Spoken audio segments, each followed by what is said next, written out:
Memoria Sur, un podcast de Diario Sur para hablar y disfrutar de la historia, con Ana Pérez Brián y Curro Fernández Sibaja. Hola Ana, ¿qué tal? Hola Curro, buenos días. Vamos a empezar una nueva tirada de podcast hablando sobre el De crimen Crónica en Negra. Málaga, exactamente. Crónica negra que nos encanta el cotilleo, ¿verdad? Y la crónica negra. Sálvame, como decimos, Ah, sí. Sálvame del 19, que, El 19. que nos gusta mucho. Y la crónica negra de un poquito antes. Exactamente, pero es verdad que todos los podcasts que hemos hecho sobre esto, primero que nos gustan, nos llaman la atención y luego que a nivel funciona de muy bien. escuchas, exactamente, vemos que a la gente le interesa. Así que, oye, aquí todo se cierra el círculo y estamos todos satisfechos. Y para hablar de este tema, tenemos a la persona que ha escrito el artículo del que vamos a hablar, que es Fernando Alonso. Fernando, ¿qué tal? Muy bueno, aquí estamos otra vez. Muy buenos Encantado de que me llaméis como siempre y digamos que me encanta hablar de cosas de Málaga. Y Qué alegría tener siempre y a Fernando. se nos pasa a volar, porque contamos, vamos, a mí se me pasa esto volado. Total, y además tenemos que, lo decimos siempre, pero es que es verdad que tenemos que centrarnos en decir, oye, por favor, vamos a grabar el podcast que o me tengo que ir o tengo una reunión, cada uno tenemos... Porque es que Nos empezamos aquí a enrollamos enrollarnos, empezamos a hablar de nuestras cosas, de nuestra historia y de Sí, lo que nos curiosidades, ha pasado. algo que no hemos enterado, que hemos y a lo leído mejor y- nos comemos 20 minutos. Pues sí. Pues sí, por eso vamos a meternos ya en materia, porque vamos a hablar precisamente de la multitudinaria ejecución del Pingallo. Y para poner el contexto, cuéntame si quieres, Fernando, ¿quién fue el Pingallo? El Pingallo, efectivamente. El Pingallo fue un asesino, bueno, había matado a una mujer embarazada. Y entonces ¿Un por asesino? eso, un asesino. Y lo condenaron a muerte. Estamos hablando del año 1886. Se llamaba Francisco Martín Alcántara. Y el Pingallo pues sería el nombre que tenía en el mundo de la El apodo. delincuencia y el apodo que tenía en el mundo de la delincuencia. Tenía 28 años, de estatura mediana, ancho, dice boca grande, mirada penetrante. Es verdad que estos criminales suelen tener una mirada, Sí, sí. bueno, una mirada penetrante. Y había matado a una mujer embarazada y por eso lo condenaron a muerte. Y estamos hablando del año 1886. O sea, hay que Ya situarse. tarde, ¿eh? Estamos hablando de finales del siglo XIX. Sí, pero bueno, sí, porque una ejecución pública. Sí. Pero la última ejecución que hubo en España fue en 1970. Sí, pero que me refiero Ah, sí. que cuando hemos hablado de capítulos de Crónica Negra, pues nos hemos centrado en la Plaza de las Cuatro Calles y en las ejecuciones en el siglo XVI, XVII, exacto. Sí, es decir, que eran las que se hacían en Puerta del Mar, cuando se les cortaba las cabezas, eso hemos hecho Sí, ya que eran más podcast ejemplarizantes a los que reos que y se nunca. ponían en las puertas de la ciudad, pero que me sorprende, pues siendo así, lógicamente, que fuera a finales del siglo XIX. Sí. 1886. Efectivamente que efectivamente existía la pena capital y que eso siguiera siendo algo tan multitudinario. Se hacía públicamente para que la población escarmentara. Claro, para que tuviera Antiguamente carácter, se descuartizaba o se dejaba el cuerpo durante varios días puesto en lo que dices tú, en la entrada de la ciudad, en lugares de mucha visibilidad para que subiera de escarmiento público.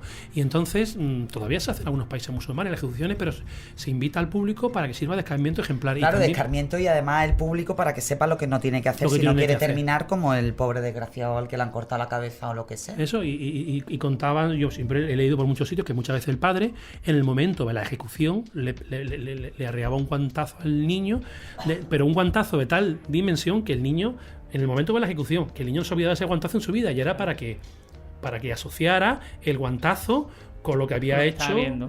claro, es una forma de aprendizaje, ¿no? Madre mía. A mí me llama mucho la atención que lo contamos precisamente en ese capítulo, lo voy a dejar en las notas del podcast vinculado, por si alguien quiere escucharlo, que hablamos sobre las ejecuciones que se producían en Málaga, precisamente allí en la Puerta del Mar, ¿verdad? Que se Sí, llevaban o desde en la plaza- propia Plaza de las Cuatro Calles, hoy Plaza de la Constitución, Exacto. que era donde estaba la cárcel de Málaga. Exacto, y me llama mucho atención, además de lo que habéis contado, que se dejaban los cuerpos, los restos en estacas o en jaulas, incluso decíamos alguna vez alguna cabeza dentro y tal, que de manera ejemplarizante.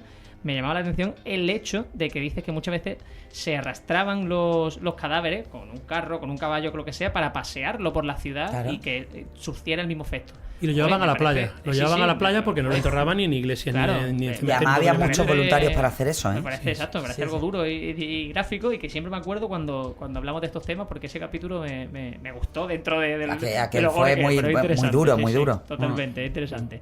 A mí el artículo que escribiste, Fernando, me gusta mucho, lo vamos a dejar como siempre en las notas del podcast, pero a mí me gustaría que leyeras el arranque, si no te importa, los dos primeros párrafos, porque creo Los que primeros. has construido muy bien el arranque, y creo que es interesante, la verdad. Francisco Martín Alcántara, el Pingallo, tenía unos 28 años, era de estatura media, de rostro ancho y pálido, algo chato, boca grande y mirada penetrante. Fue condenado a garrote vil por asesinar a una mujer embarazada.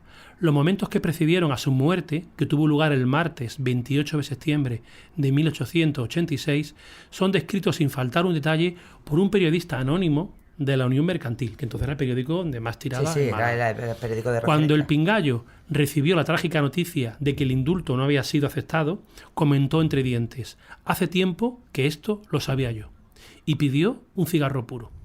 Luego desayunó una copa de anisado y un poco de pescado en blanco. O sea, que este hombre se ve que era un hombre acostumbrado a desayunar su anís, su puro. Sí, bueno, y es que además lo último que le concedían al condenado a muerte era precisamente una lo que le apeteciera de comer, y por supuesto la confesión con el cura para arrepentirse de sus pecados, que eso no le eximía lógicamente de la pena capital, pero... Aquí, como tú dices, sabemos todo esto por un periodista anónimo, en este caso de la Unión Mercantil, que empieza a detallar cuáles son esas últimas horas del condenado, y que de luego son muy llamativas. Hay varios puntos muy curiosos, como el tema de las pulsaciones. La pulsación, bueno, vamos a hablar de la palabra clave aquí, que es morbo. Eso es. El morbo que producen estas cosas, verdad. pero que han pasado más de siglo y medio y sigue pasando igual. Ahora me estoy acordando del asesinato que cometió David Sancho el año pasado en... Daniel Sancho, Daniel Sancho, sí, que lo acaban de condenar a cadena perpetua. ¿En dónde era? Tailandia. En Tailandia. Hoy escuchaba por la televisión que la madre salía de la prisión, había ido a ver al niño a la prisión y decía, pues está con 13 más en la cárcel, lava él mismo los calcetines. Pues todos estos detalles son los que nos gustan a todos, ese tipo de cosas, este morbo. Pues esto pasaba, hay que situarse en Málaga en 1886, que no había televisión, que no había radio. Entonces, que hubiera un crimen tan importante en Málaga y fueran a matar a esta persona públicamente, pues era lo que se hablaba en todas las ciudades esos días. Claro, es que, vamos a ver, si es que al final la condición humana... algunos más, algunos menos, pero la condición humana es lo que es. Antes lo veía en la plaza pública y hoy lo ve en la televisión. No somos ni más ni menos que hace 200 años, básicamente. Totalmente. Entonces, en el fondo somos bastante primitivos. Sí. Y compraba la gente el periódico para enterarse de los detalles. Ya sabemos que lo van a matar, ya sabemos que es culpable. Pero aquí lo que queremos saber son los de los detalles. Entonces, claro, viene el periodista, recoge lo que come ese día, lo que no come, quién va a visitarlo, que curiosamente en sus últimos momentos va a visitarlo el padre y la hermana, no va la madre, cuando sabemos que la madre vivía, pero bueno, lo sabíamos porque viene también en el periódico, pero la madre no va. Las razones, pues no las podemos imaginar. Y luego, pues, dice lo que almorzó, lo que comió y lo que cuentas tú, lo de las pulsaciones. A lo largo del día, el día anterior a su hablamos del día anterior a la va aumentando, aunque él aparentara siempre tranquilidad en todo momento, la procesión va por dentro. Y el número de pulsaciones, que no sé quién se las tomaría, si el mismo periodista o alguien que estaba allí, va aumentando. Porque el día empezó con 77 y acabó con 96. O sea que está claro que se iba poniendo nervioso a lo largo del día, ¿no? Que a lo mejor algún tipo de médico de la prisión o de...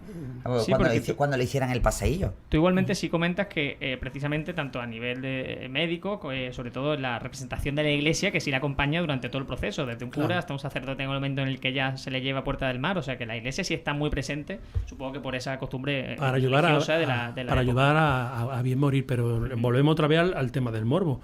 Este señor, que era, no voy a decir si la es de la sociedad, lo último de lo último, fue a visitarlo. El último día, el alcalde, el obispo, el gobernador, el presidente de la audiencia, un juez, no sé cuántos fiscales. Entonces y hasta el obispo dejó una limosna. Estamos hablando de que todo esto producía, que era el protagonista ese día. Sí, totalmente. Y va a verlo todo el mundo, ¿no? Es una cosa que a mí me llamó mucho la atención, ¿no? Hoy en día no ocurriría, no sé si ocurriría esto, ¿no? Pero no, imagino que no, sobre todo porque incluso a nivel político no te interesaría verte cerca de una figura así, un asesino, ¿no? Pero es cierto que en ese momento era casi, pues eso, una cuestión de protagonismo, ¿no? En cuanto a lo religioso, pues lo primero que hizo el día de la ejecución el Pingallo fue escuchar misa a las 6 de la mañana. Escuchó misa a las 6 de la mañana, de rodillas escuchó la misa, ¿no? Y luego desayunó, se fumó un cigarrillo y ya se procedió con la... O sea que lo más importante era escuchar misa, ¿no? Es que todo eso, yo lo publicaba en el artículo cuando hablábamos de los castigos, cuando la horca estaba en Puerta del Mar y la cárcel estaba en la Plaza de la Constitución, sobre todo unos siglos antes, a lo mejor siglo XVI, XVII, XVIII, estaba muy vinculado porque la Orden de la Caridad, que estaba vinculada a la iglesia de San Julián, era la que se encargaba normalmente. Estos reos, pues a lo mejor no tenían familia, no tenían padre y hermana que fueran a despedirse, o no tenían madre, no tenían familiares, no tenían una estructura que se pudiera hacer cargo del cadáver. Entonces la Orden de la Caridad después se hacía cargo de los restos de esos reclusos, de esos desgraciados que eran condenados a muerte, y se los llevaban directamente a la iglesia de San Julián. Hay que tener en cuenta que también, por ejemplo, muchos de los ajusticiados a muerte eran a lo mejor marineros o gente que venía en barcos, que habían cometido crímenes en alta mar o en otros puertos, se embarcaban en el puerto de Málaga, aquí eran juzgados, condenados, y aquí mismo eran ajusticiados. Entonces, toda esa infraestructura, bueno, aparte de que lógicamente estamos en una época de profunda religiosidad, donde tú te tienes que arrepentir de los pecados antes de morir, de que te maten, pues es que la Orden de la Caridad estaba siempre vinculada a todos los ajusticiamientos de la época en Málaga. Aquello fue durante siglos, hasta que ya, bueno, pues lógicamente el paso del tiempo y ya la evolución de los castigos que recibían los reos ya lo hizo innecesario. Pero la Orden de la Caridad se hacía cargo en muchas ocasiones, eran ellos los que después pues iban a recoger las cabezas en las jaulas o las piernas en los caminos a la entrada de la ciudad, hombre, para darle una sepultura más o menos digna en el entorno de la iglesia de San Julián, pues a esos desgraciados pues que habían tenido la mala suerte de ser condenados a muerte, ¿no? Entonces, por eso esa vinculación tan fuerte y una condición imprescindible a la hora de que te ajusticiaran, ya daba igual que fuera la horca, el garrote vil, lo que fuera, era que tú confesaras, te arrepintieras de tus pecados y en el caso de no ser católico, abrazar la fe católica. Lógicamente muchos no lo hacían, pero al menos se les daba esa oportunidad y era una de las condiciones que te ponían, una de las obligaciones antes de hacer el paseillo. Y lo hacían los hermanos de la Paz y la Caridad, que eran los que acompañaban al reo en su último momento, que era una cofradía, que no era una cofradía penitencial como nosotros conocemos ahora mismo de procesiones, sino se dedicaba una cofradía puramente asistencial. Como una ONG, vamos a llamarlo una ONG, algo así. Y existió, era asistencialista, claro, que además, escucha, la mayoría de las cofradías nacen con esa función, ¿no? Es la función ligados con los gremios, fervor, como hemos comentado alguna vez ya. Con los gremios y de una manera para asistir a la gente que no tenía recursos, que pertenecía a ese colectivo. Esto lo ha estudiado muy bien el Lava Galán en su último libro, que se llama Agarrote Vil, que es uno de mis favoritos, y luego el que más me gusta. Y luego la Orden de la Caridad, una anécdota muy curiosa que la ha estudiado en Málaga Andrés Camino, que estuvo efectivamente en San Julián hasta el siglo XX existió. No hace mucho. Bueno, pues como una anécdota que me parece interesantísima, la Casa de Larios, cada vez que había una ejecución, le regalaba a la orden 2 botellas de coñac, con objeto de que los que iban a acompañar al reo pues, se entonaran, porque algunos quedaban muy marcados, incluso de por vida, porque ver una ejecución de esto, algunos no la olvidaban.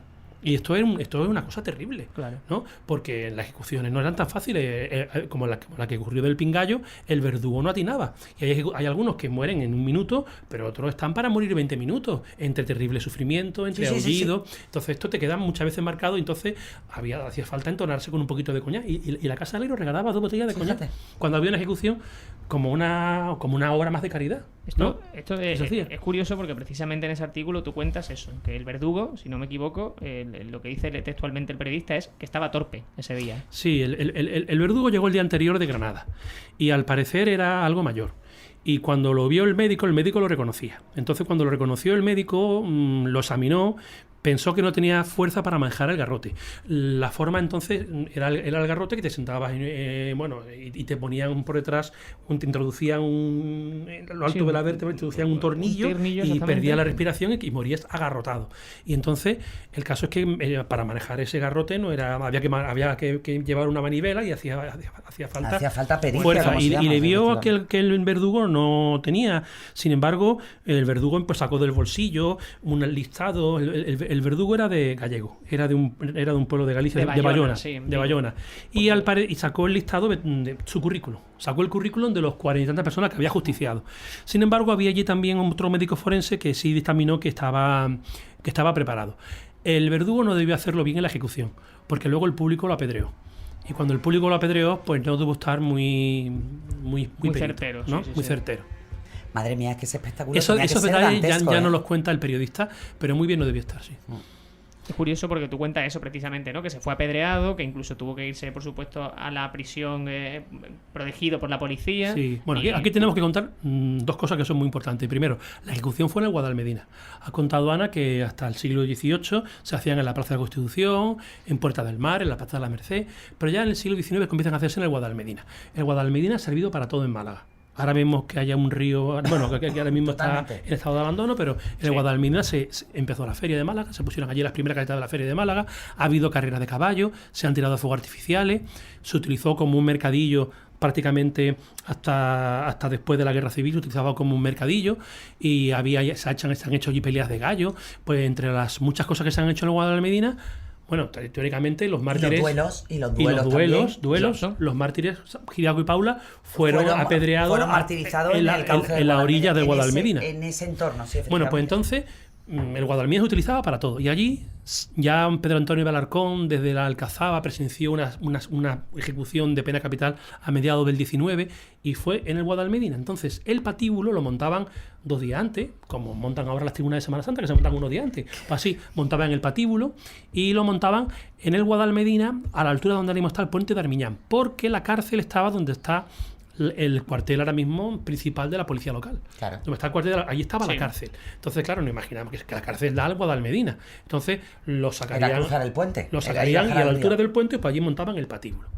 Eso es lo primero. Lo segundo que tenemos que tener en cuenta es que ahí venía todo Málaga. Nos tenemos que imaginar ahora mismo una salida del cautivo o cuando pasa la Legión por Calle Larios. ¿Cómo está la calle? Pues lo mismo esto van a ejecutar al pingallo, todo Málaga estaba allí en la puerta. Entonces, el periodista recogió que hubo 2 altercados y 2 peleas allí mismo me estoy acordando de calle Carretería, cuando pasaban en calle Carretería antes de que pasara la Legión, que había Claro, peleas bueno, no, muchas era una veces. locura. Pues estamos hablando de cuando se mete mucha gente en un sitio muy cerrado, pues hay peleas, Hombre, hay y roces, sobre todo para ver algo así. algo así. Que va la gente saltada, va excitada y no vas a ver algo habitual. Sí, sí, Que el carro no totalmente. podía avanzar. El carro que llevaba al reo, al que van a ejecutar al reo, al no pingallo podía avanzar condenado. por la calle de la gente que había. Entonces, nos tenemos que poner en que estaba toda Málaga allí. Todo el mundo quería ver esta ejecución. Y que además se hacía en un sitio que nos parecería surrealista, ¿no? En mitad del río. Bueno, pero ¿no? precisamente se hacían en esos sitios para que la viera el máximo número de personas posible. Esa era la clave. Efectivamente. Esa era la clave. Entonces tenemos que, claro, situarnos en lo que era la época que hoy sería completamente inconcebible. Claro, bueno, pero ¿no? que es lo que decimos muchas veces en este podcast. Nosotros nos limitamos a hacer el dibujo, es decir, ¿no? el retrato y la cronología Sí. de las cosas que ocurrían. Hoy, por supuesto, sería absolutamente impensable la pena de muerte, o al menos para nosotros, Bueno, ¿no? y sobre todo pública. Y sobre todo pública, que la vea un niño, que Claro. un padre le pegue, le zurre al niño para que vincule el momento de la horca y de la muerte con algo que está mal. Es decir, Sí. todo mal, todo mal. Totalmente. Es afortunadamente para muchas cosas, Eso ¿no? es En otra nuestra cosa, sociedad de hoy, sí. pero que al final nosotros no jugamos ni nada, simplemente contamos pues con los ojos de la historia de aquella época. Porque imaginarse la procesión, la Guardia Civil, el ejército, Claro. el carro cubierto de fúnebres paños, la policía, los hermanos de la caridad allí, algún sacerdote y por último el verdugo. Que el verdugo era el otro protagonista de la jornada. El junto con verdugo reo. era como la estrella, ¿no? A ver Era a quién como la has fichado estrella. para que... Era como un torero. Digo, a ver qué tal torero. Sí, sí. Estaba ahí A ver cómo qué tal descabella, torero. ¿no? Y el Es tema es que dice que madre mía, dice el periodista, el cauce del Guadalmedina estaba agitado, nervioso. No, como dice, el cauce del Guadalmedina estaba lleno de gente. No se podía ni avanzar de cómo estaba aquello. Y dice que el verdugo iba nervioso, pálido, aunque intentaba parecer también sereno, pero claro. Y por lo visto, según dice el periodista, no estuvo muy fino, porque Muchas dice veces literalmente... el verdugo también se tapaba la cabeza, ¿eh? Se tapaba la Sí, cabeza, sí, haciendo sufrir bastante al reo. Dice solamente eso. Haciendo sufrir bastante al reo, y por eso lo apedrearon a la vuelta. Claro. Claro. De hecho, una de las polémicas ya al final de cuando ya se empezó a ver que el tema de la pena de muerte no tenía ningún sentido, ocurrió en Málaga que en una de esas ocasiones el verdugo no acertó ni a la primera ni a la segunda, y los hermanos de la Orden de la Caridad que estaban allí cogieron al reo, se lo llevaron herido y se negaron a Que lo que ejecutaran. aquello lo intentaran una tercera vez, y se montó en Málaga, pues un debate muy intenso sobre, no solo sobre la pena de muerte, sino, vale, ok, aceptamos pena de muerte, pero ya que lo hacemos, hombre, pues que la persona sufra lo menos posible, ¿no? Y aquello lo propició la Orden de la Caridad, que se llevó, Se llevó el preso. se lo llevó en contra de la voluntad, lógicamente, de la autoridad y tal, pero dijo que Estas ya... cosas las cuenta muy bien el Sí, sí. Abagalán. El garrote había que montarlo. No era tan Claro. fácil montarlo. No, Había no. falta... A lo mejor llevaban sin matar en Málaga El gato estaba en la audiencia. Claro. Y a Claro, lo a lo mejor mejor se llevaba van sin sin matar utilizarse 10, 10 20 años. años. Y entonces Claro. estaba a lo mejor oxidado, había que montarlo, había que saber utilizarlo. Y Efectivamente. luego pues estamos hablando de un tío fuerte, un tío de 28 años, fuerte, que no es tan fácil ahogarlo. Y entonces, claro, y un verdugo que ya es mayor, pues entonces tardaría. Y claro, todo esto, pues el morbo que estaba buscando toda la gente Claro. que estaba allí. Bueno, yo creo que el capítulo de Crónica Negra No, nos ha desde quedado luego, vamos, extremadamente Sí, yo iba a poner el cierre simplemente contando que... con detalle. Iba a decir gore, pero con detalle. Con mucho detalle, pero que iba a poner eso, ¿no? Para poner el broche iba a comentar que igual que antes estabais diciendo que normalmente en épocas anteriores sobre todo, hablamos de ese siglo XVI, XVII, se llevaba a la playa o a algún sitio de entierro, digamos, alejado de la ciudad, porque no tenía ninguna importancia los restos del cuerpo, no se preocupaban por esa dignidad. En este caso sí se lleva al cementerio de San Miguel, por lo que tú cuentas, Fernando. Efectivamente, pero además fue la misma tarde. La misma tarde ya se había ido todo el mundo. Dice Ya había que acabado el espectáculo, Había acabado claro. el espectáculo. Dice que el verdugo salió con la cabeza vendada, escoltado por Guardia Civil, o sea que no la tenían todas consigo cuando la acompañaba la Guardia Civil. Y los hermanos de la Caridad, 8 hermanos de la Caridad, lo llevaron en un carro envuelto en un sudario blanco. Como dices tú, los detalles de que todavía el cadáver vertía sangre. Claro, porque es que era una cosa relativamente reciente. Y se ve que lo sepultaron en el cementerio de San Miguel, pues junto a otros reos tendrían un espacio para, Sí, efectivamente. para estos cadáveres de justicia. Sí, sobre todo porque ya no se podía enterrar en aquella época. Antes se hacía en el entorno de la iglesia de San Julián, pero ya en aquella época, Ya estamos no, ya hablando no, del final ya no se del podía. 19, Ya estaba prohibido enterrar. absolutamente prohibido el enterramiento en las iglesias por una cuestión, lógica, absolutamente lógica de salud pública. No sé si ha habido más, eso ya no lo sé, si ha habido más ejecuciones públicas en Málaga después de 1886. Puede ser que sí. No sé si ha habido, hombre, ejecuciones ha habido, pero públicas, Ya. ya eso no lo sé. Pero estamos hablando de una ejecución pública hace 150 años, Sí, sí. que eso tiene que Y que paralizar aquello la fue un ciudad. impacto en la ciudad, sí, Paralizar la efectivamente. ciudad, pues ya te digo, que iba a ver al preso, el obispo, el alcalde, el juez, o sea, que era una cosa, era la gran noticia del día, ¿no? Efectivamente. Pues Fernando, muchas gracias por rescatar esta historia, que al final nos enseña otra Málaga, que no es la que estamos acostumbrados a contar. Bueno, pero también la Málaga se construye al final de todos los cachitos de historia, ¿eh? De los Absolutamente. buenos, de los malos, de los claros y de los oscuros también. Pues Fernando, muchas gracias de corazón. Que siempre es un Muchas lujo. gracias a vosotros. Fernando, Como un siempre. placer tenerte siempre aquí con Nada, nosotros. yo encantado. Yo que me llaméis muchas veces, lo que yo Pues quiero. nada, lo haremos. Que me llaméis muchas veces.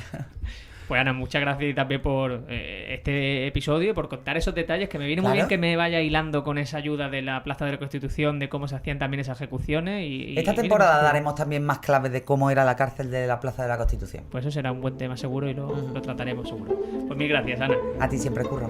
Memoria Sur es un podcast de Diario Sur. Escucha un nuevo episodio cada semana en iVoox, Spotify, Apple Podcasts y consulta las referencias de este episodio en diariosur.es.